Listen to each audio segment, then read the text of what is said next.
I was speaking yesterday morning in Houston, Texas, at a men's conference sponsored by the Redeemed Christian Churches of Nigeria. It was held in Houston, Texas at the Marriott Hotel. And they flew me in to speak to these men, and the room was full of all these men. My son was with me, and we were there speaking to all these men packed in this room. And at the end of it, I invited the men to come forward to rededicate themselves to manhood. They came and they were weeping.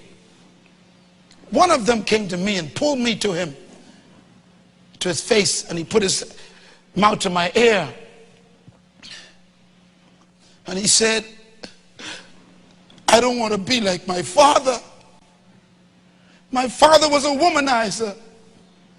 I am a deacon in my church, and I feel the same attraction. I don't want these women in my life. I don't want to be like my daddy. I want to be a righteous man. He was weeping. He was begging to be set free from the impact of history.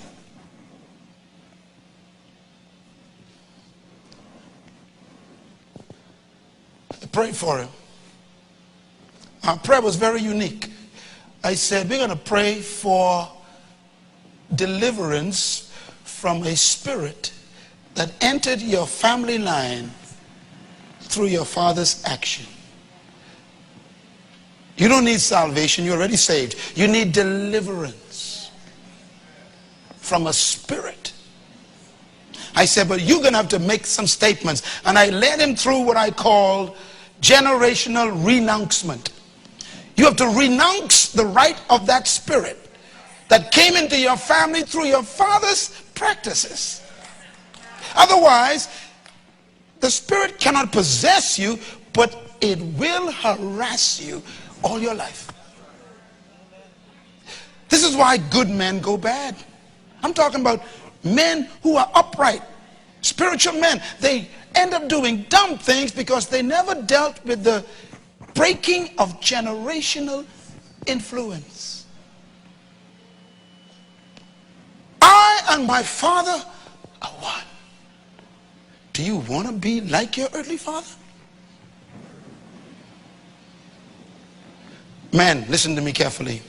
If you have children, male or female, your job is to make them just like you. So you better be something worth making like. It gets deeper. Fathers provide language and belief according to Jesus. Look at this.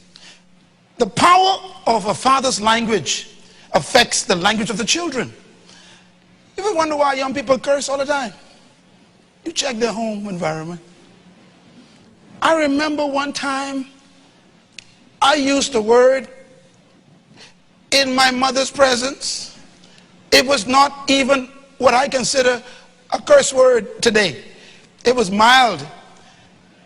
HIP. I'm spelling it because we couldn't even say it. Y'all don't know what I'm talking about. We had a home that was so tight, you couldn't even say HIP. See, I still spelling it. I'm afraid to say it. So we used to say, move your HIP. And one time I said it, and I picked my head up across the room. Went to go get my head. Put it back on my body.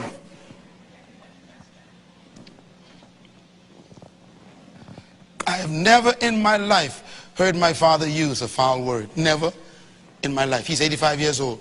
Never once have I ever heard my father use a foul word. So it's not even in our system, in our genes.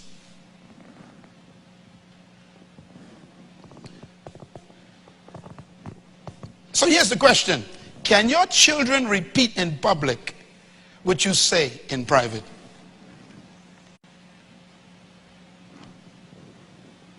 The power of a father.